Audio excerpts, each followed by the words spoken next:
Chapter 1. In the Beginning. Think of a big, beautiful, empty land with mountains, forests, lakes, animals, and fish, but no people. This was America 16,000 years ago.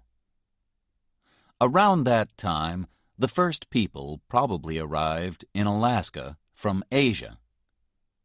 They traveled south and became the Native Americans of North America and the Maya, Aztecs, Inca, and other peoples of Central and South America. The Inuit, Eskimos, came to Canada and the Arctic the same way. But there are only a few of these peoples in America today. In the 16th century, Europeans started to come to America, and soon after that, they brought slaves from Africa to work for them. Large numbers of immigrants continued to arrive from all over the world until the middle of the 20th century. The empty land was now full of people, speaking different languages and with different ideas. There are just 3 countries now in North America: Canada, Mexico, and the USA. But there were nearly several more. And the 300 million people who live in the 50 states of the United States are not all the same. About 67% are white, 13% Hispanic, Spanish-speaking, 13% black, 4% Asian, and just 1% Native American. Most of them speak English, but it is not the same English as people speak in Britain, and many Americans speak Spanish as their first language. So, how was the USA born? How did it grow? What kind of country is it now? This book will try to answer those questions and many more.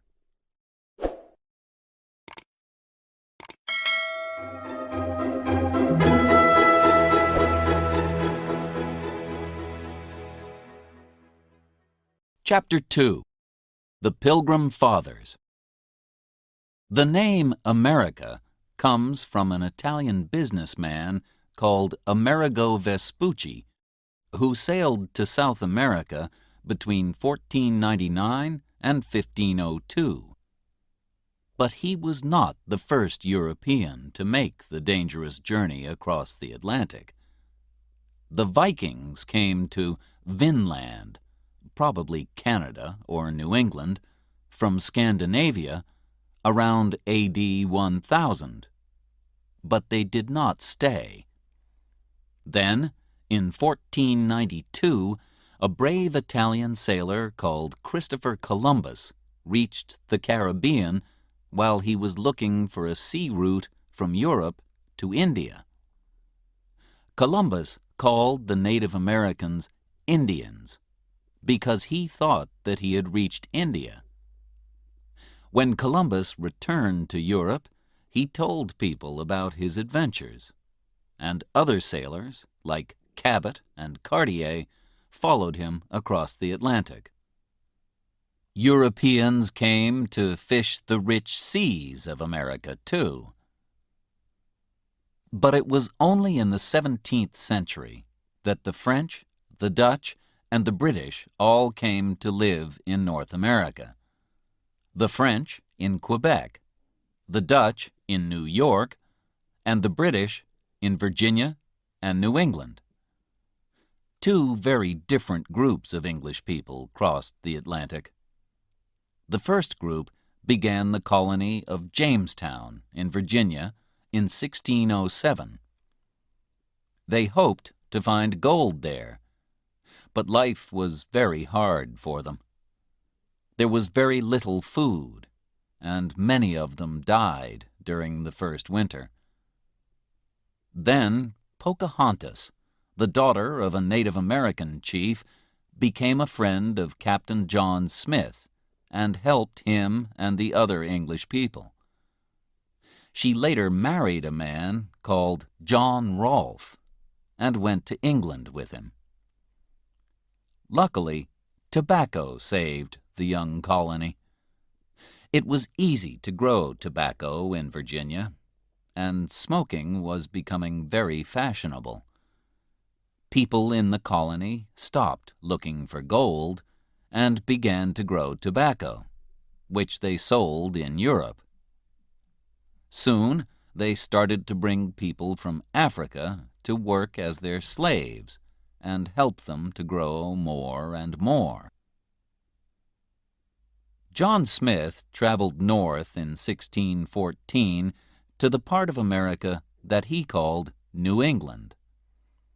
When he returned to London, he told people that it was a good place to live.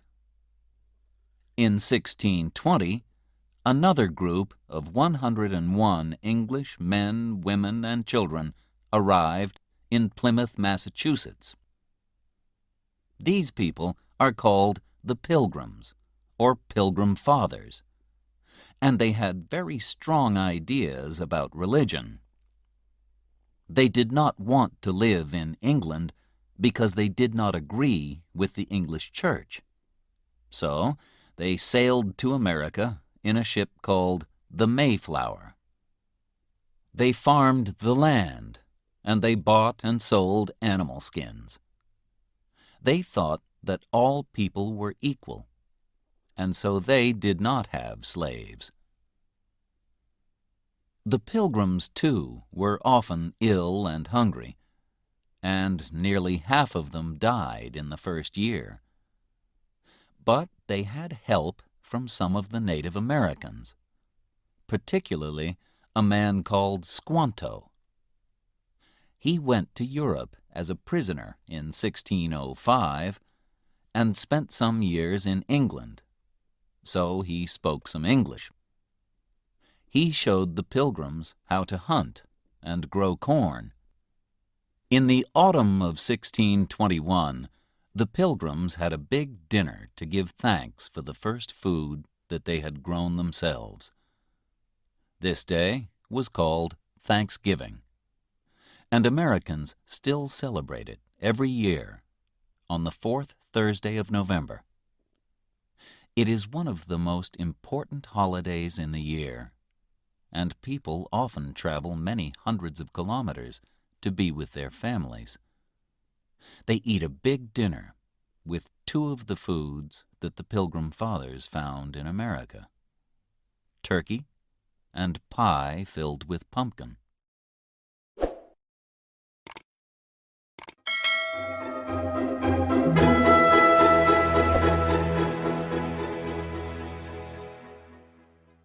Chapter 3: The War of Independence. More and more British people came to live on the east coast of North America in the 17th century, starting colonies in Maryland, Rhode Island, Connecticut, New Hampshire, North and South Carolina, New Jersey, and Pennsylvania. Georgia followed in the 18th century, when the British also took New York and Delaware from the Dutch. By 1770, there were 13 colonies along the east coast of North America, and they were all governed by Britain. But Britain was a long way away, and the people of the colonies became angry at the high taxes that the government made them pay. In December 1773, a group of men threw 342 boxes of tea into the sea at Boston because they did not want to pay the British tax on it. This was the Boston Tea Party. The British government was now angry too, and in April 1775, some Americans fought a group of British soldiers at the towns of Lexington and Concord, near Boston in Massachusetts. More and more Americans arrived until the British soldiers had to move back to Boston. A few months later, after the Battle of Bunker Hill near Boston, it was clear that Britain was at war with its American colonies. A rich farmer from Virginia, George Washington, became the chief of the American army. People tell a story about Washington to show that he was an honest man. They say that when he was a boy, he cut down a tree, and this made his father angry. But when his father asked him about it, he told him, "I cannot tell a lie. I cut down the tree." The colonies did not say that they wanted to be fully independent until the summer of 1776. A man called Thomas Jefferson wrote the famous Declaration of Independence, where he said that the king, George III, was not a good king because he had not let his people have their rights: the right to life, to freedom, and to happiness. The day of the Declaration of Independence, the 4th of July, is another important American holiday. The Americans finally won the war in October 1781, and 2 years after that, they were free to govern themselves. In 1789, they made George Washington their first president. Although he wanted to go back to his farm at Mount Vernon and enjoy a quiet life, he stayed president until 1797. He died in 1799, just 2 years after he returned home.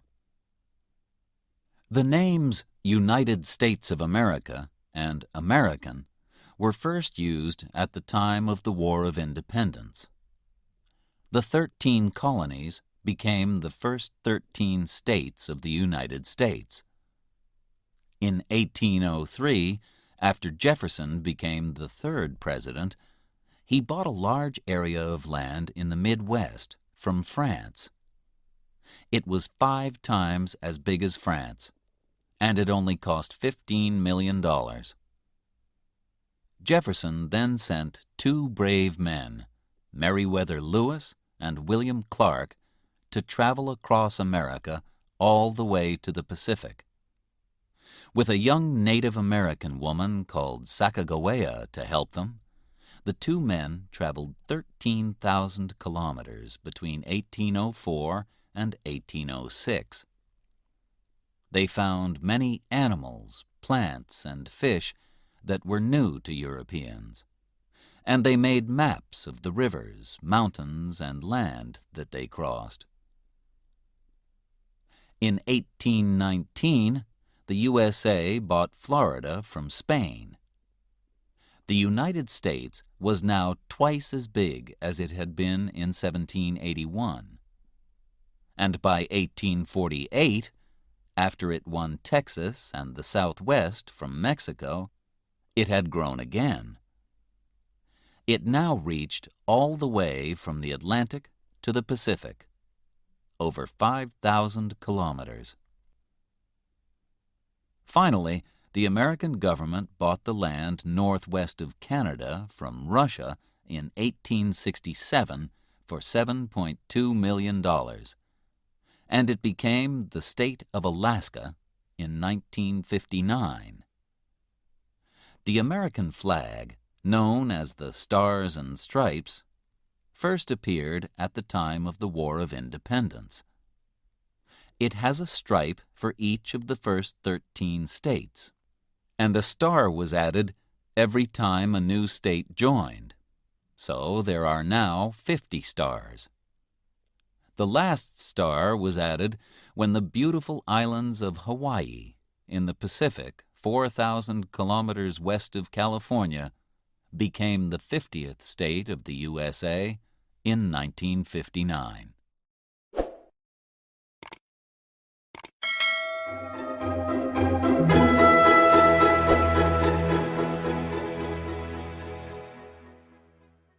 Chapter 4. The Civil War. The young country grew quickly, and by the middle of the 19th century it had 31 million people. But there were serious differences between the North and the South. And in 1861, a terrible war started. At least 600,000 people died in the battles or from disease. The war began because the southern states kept slaves to work in the cotton fields, but slaves were not allowed in the North. People from the South wanted to have slaves in the new lands of the West, but people from the North argued against this. In 1860, Abraham Lincoln was elected 16th President of the USA. He belonged to the Republican Party, which did not want people to have slaves. On the 24th of December, South Carolina said that it wanted to be independent, and the other southern states soon followed. The fighting began on the 12th of April, 1861, at Fort Sumter. The South had some of the best soldiers. One was the famous Robert E. Lee, and they had plenty of money from selling their cotton to Britain. But the North had more men and more factories. They also had Lincoln, one of the best presidents that the USA has ever had. He was born on a farm in Kentucky, but he worked hard in order to learn as much as he could. Lincoln made the Republican Party strong and spoke about rights and freedom. A very important battle was won by the soldiers of the North at Gettysburg in Pennsylvania in 1863. Lincoln spoke there afterwards about the brave soldiers who had died. This became known as the Gettysburg Address and contains the famous words, "Government of the people, by the people, for the people." Two famous soldiers helped the North to win the war. General Sherman is remembered in a famous song that tells the story of how he took 60,000 of his soldiers on a journey of 400 kilometers from Atlanta in Georgia to the Atlantic coast. In this way, he cut a wide path through the southern states, and after that, it was hard for the armies of the South to join together and fight the North. After the war, Sherman became head of the American Army. General Ulysses S. Grant represented the North at Appomattox in 1865, when the South, under Lee, accepted that they had lost the war. Grant was very fair to Lee's soldiers, who did not have to go to prison. Some years later, in 1868, he became president. Sadly, on the 14th of April, 1865, 5 days after the end of the war, President Lincoln was shot at the theater by a man called John Wilkes Booth, who hated Lincoln and was angry about the war. After Lincoln's death, the new president was not strong enough to bring the North and the South together, and people continued to argue about the rights of black people. During the Civil War, Louisa May Alcott wrote her famous book, Little Women, about a family of 4 girls living at home in the North with their mother, while their father was away at the war. Another very famous book, and later film, about the war is Gone with the Wind, written in 1936. It tells the story of Scarlett O'Hara, a rich young girl who is living comfortably in the southern state of Georgia when her life is destroyed by the war.